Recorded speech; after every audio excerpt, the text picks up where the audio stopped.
बिस्मिल्लाहिर्रहमानिर्रहीम। अस्सलाम वालेकुम। दुनिया के किसी भी बड़े हवाई अड्डे पर जाएं, रोशनियां, भीड़, ऐलानात और जहाज़ों का शोर, लेकिन ये सब जो नज़र आता है ये असल कहानी नहीं है। असल कहानी एक बंद दरवाजे के पीछे है, एक ऐसे कमरे में जहां पूरी दुनिया के लाखों मुसाफिर, हज़ारों परवाज़ें और लाखों टन सामान एक साथ कंट्रोल होता है। आज मैं आपको इसी कमरे के अंदर ले जाता हूं। हांगकांग इंटरनेशनल एयरपोर्ट साल 2025 में 6 करोड़ 10 लाख मुसाफिर, 3,95,000 से ज़्यादा तैयारों की आमदोरफ्त और 50 लाख टन कार्गो, ये दुनिया का मसरूफ़ तरीन कार्गो हवाई अड्डा है। लेकिन ये अदाद शुमार नहीं बताते कि पर्दे के पीछे क्या होता है जब एक जहाज़ लैंड करता है, जब तूफ़ान आता है, या जब हज़ारों मुसाफिरों का सामान 50 मिनट में एक परवाज़ से दूसरी परवाज़ में मुंतकिल करना होता है। इस हवाई अड्डे का दिल एक जगह धड़कता है और इस जगह का नाम है IAC, यानी इंटीग्रेटेड एयरपोर्ट सेंटर। ये वो मरकज़ है जहाँ पर बैठकर एयरपोर्ट की पूरी दुनिया को कंट्रोल किया जाता है। एयर ट्रैफिक कंट्रोल जहाज़ों को हवा में संभालता है और जैसे ही जहाज़ ज़मीन पर आता है IAC का काम शुरू हो जाता है। Terminal, runway, security, baggage, gate allotment, सब कुछ यहाँ से। इस सेंटर की परफॉर्मेंस का मेयार 50% है। आज इसकी परफॉर्मेंस 61% रही। अच्छे दिनों में 95% पर चली जाती है। लेकिन आज क्या वजह थी? सुबह के ख़राब मौसम। लेकिन हैरान कुन बात यह थी कि इस पूरे मरकज़ में कोई घबराहट नहीं थी, क्योंकि वो रिएक्ट नहीं कर रहे थे, वो पहले से प्रिपेयर्ड थे, तैयार थे। अब मैं आपको एक ऐसी बात बताता हूं जो शायद आपने पहले कभी ना सोची हो। जब आप कनेक्टिंग फ़्लाइट लेते हैं तो एयरपोर्ट कहता है 50 मिनट काफ़ी हैं। आप सोचते हैं ठीक है, मैं एक गेट से दूसरे गेट तक भाग सकता हूं, लेकिन आपका सूटकेस वो भाग नहीं सकता और उसे आपसे ज़्यादा मुश्किल काम करना पड़ता है। जहाज़ लैंड करते ही आपका सामान होल्ड से निकाला जाता है, गाड़ी पर लादा जाता है, बैगेज हॉल में लाया जाता है, एक्सरे स्कैनिंग से गुजरता है और फिर आपकी कनेक्टिंग फ़्लाइट में लोड होता है, और ये सब 50 मिनट के अंदर अंदर। लेकिन इस पूरे अमल में बैगेज सिस्टम के पास सिर्फ 12 मिनट होते हैं, सिर्फ 12 मिनट। जिस दिन की परफॉर्मेंस इस वक्त मैं आपको स्क्रीन पर दिखा रहा हूं, इस दिन एवरेज टाइम 8 मिनट 58 सेकंड था। वो टारगेट से आगे थे। ये सब एक स्क्रीन पर रियल टाइम में दिखाई दे रहा था, ना आंख की झपक, ना ताखीर, हर लम्हे का हिसाब।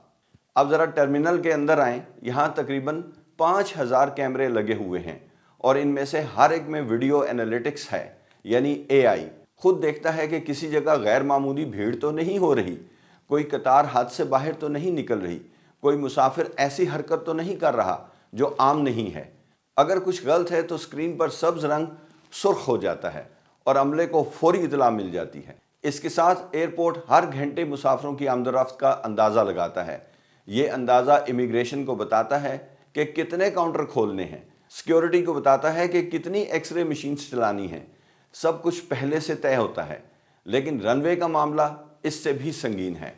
FOD, फॉरेन ऑब्जेक्ट डेब्री, यानी रनवे पर पड़ा हुआ कोई भी टुकड़ा, यानी पत्थर या कोई लोहे का टुकड़ा, कोई भी चीज़ जो वहाँ नहीं होनी चाहिए, ये एक तैयारे के लिए तबाहकुन हो सकती है। पेरिस में कॉनकॉर्ड हादसा याद है आपको? एक धाती टुकड़ा और सब कुछ ख़त्म।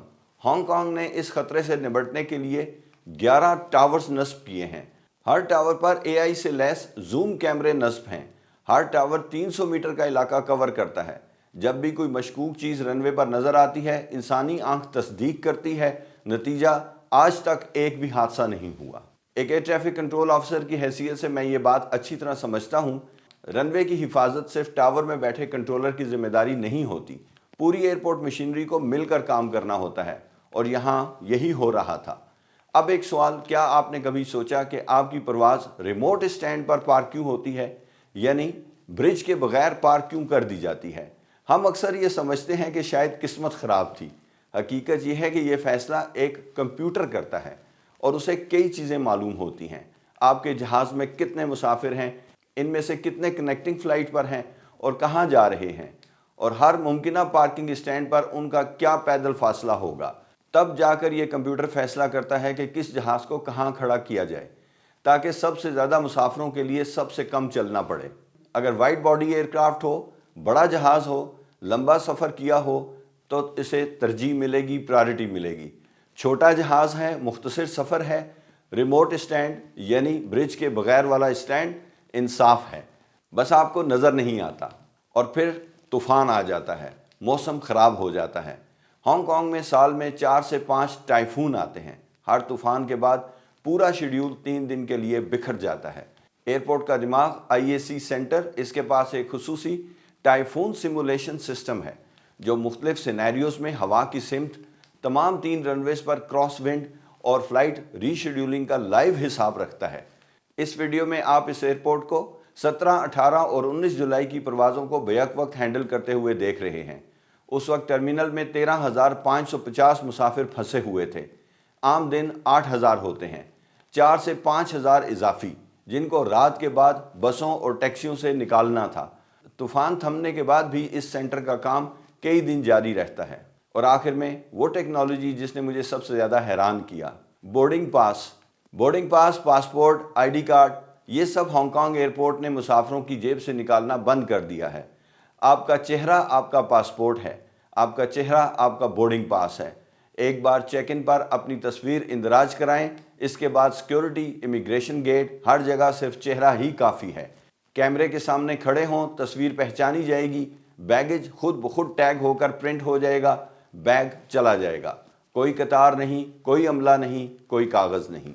ہانگ کانگ ایئرپورٹ نے ثابت کیا کہ ہوائی اڈہ صرف آنے جانے کی جگہ نہیں ہوتا، یہ ایک زندہ، سوچتا، محسوس کرتا ہوا نظام ہے، اور اس نظام کا دل وہ بند کمرہ ہے جہاں انسان اور مشین مل کر کروڑوں مسافروں کی ذمہ داری اٹھاتے ہیں، ہر گھنٹے، ہر دن، بغیر رکے۔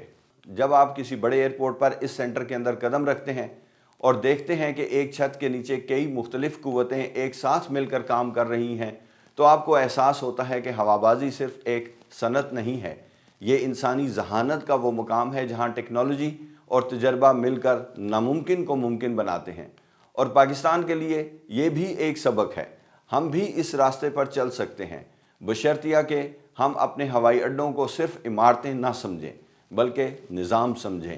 اسلام آباد ایئرپورٹ پر اس طرح کا ایک سینٹر بنایا گیا ہے جو کہ ایک ابتدائی شکل میں ہے۔ ویورز، آج میں آپ کے ساتھ ایک بہت خاص اور اہم اپڈیٹ شیئر کرنے جا رہا ہوں، اور یقین کریں اس بات کو بتاتے ہوئے مجھے بہت زیادہ خوشی اور ایکسائٹمنٹ ہے۔ آپ کے ساتھ میرا تعلق صرف ویڈیوز تک محدود نہیں ہے، آپ کے کامنٹس، آپ کی فیڈ بیک اور آپ کی حوصلہ افزائی، یہ سب میرے لیے بہت بڑی موٹیویشن ہے۔ سچ کہوں تو یہی وہ چیز ہے جس نے مجھے آج یہاں تک پہنچایا ہے۔ اس لیے میں چاہتا ہوں کہ اس تعلق کو ہم ایک اور لیول پر لے جائیں، ایک ایسی جگہ جہاں آپ اور میں زیادہ قریب ہوں، جہاں بات صرف ویڈیوز تک نہ رہے بلکہ براہ راست رابطہ ہو جائے۔ اس مقصد کے لیے میں نے ایک واٹس ایپ کمیونٹی خاص طور پر آپ سب کے لیے بنائی ہے۔ اس گروپ میں آپ کو یوٹیوب کے مقابلے میں زیادہ اور ایکسکلوسیو ویڈیوز ملیں گی، آپ کے ساتھ میری براہ راست گپ شپ ہوگی، آپ کے سوالات کے جواب دیے جائیں گے اور آپ کی ریکویسٹ پر ویڈیوز بھی بنائی جائیں گی انشاءاللہ۔ اور سب سے خاص بات، یہاں آپ کو وہ معلومات مل سکتی ہیں جو شاید آپ کی زندگی کا رخ بدل دیں۔ ایوییشن فیلڈ کے اندر سے ایک انسائیڈر کی حیثیت سے میں آپ کو کیریئر آپشنز، جاب اپورچونٹیز اور وہ پریکٹیکل گائیڈنس دے سکتا ہوں جو عام طور پر لوگوں تک نہیں پہنچتی۔ اگر آپ یا آپ کے گھر میں کوئی اس فیلڈ میں آنا چاہتا ہے تو یہ پلیٹ فارم اس کے لیے ایک قیمتی موقع ہو سکتا ہے، اور اس بات کا ثبوت آپ کے سامنے ہی موجود ہے۔ میرے یوٹیوب چینل پر 400 سے زیادہ ویڈیوز موجود ہیں، آپ خود میری ویڈیوز دیکھ کر اس بات کا اندازہ لگا سکتے ہیں کہ میں کس گہرائی اور تجربے کے ساتھ یہ معلومات آپ تک پہنچا سکتا ہوں۔ یاد رکھیں، یور فلائٹ ریڈار چینل پہلے کی طرح بلکہ پہلے سے زیادہ جذبے کے ساتھ چلتا رہے گا انشاءاللہ، کیونکہ یہی وہ جگہ ہے جہاں سے ہمارا خوبصورت تعلق شروع ہوا تھا۔ ابھی اس نمبر پر ایک واٹس ایپ میسج کریں اور ہماری کمیونٹی کا حصہ بن جائیں۔ واٹس ایپ نمبر اس وقت آپ سکرین پر دیکھ رہے ہیں اور یہی نمبر نیچے ڈسکرپشن میں بھی موجود ہے۔ میرے چینل یور فلائٹ ریڈار کو ضرور سبسکرائب کر لیجئے۔ نیکسٹ ویڈیو تک کے لیے اجازت چاہتا ہوں۔ اللہ حافظ۔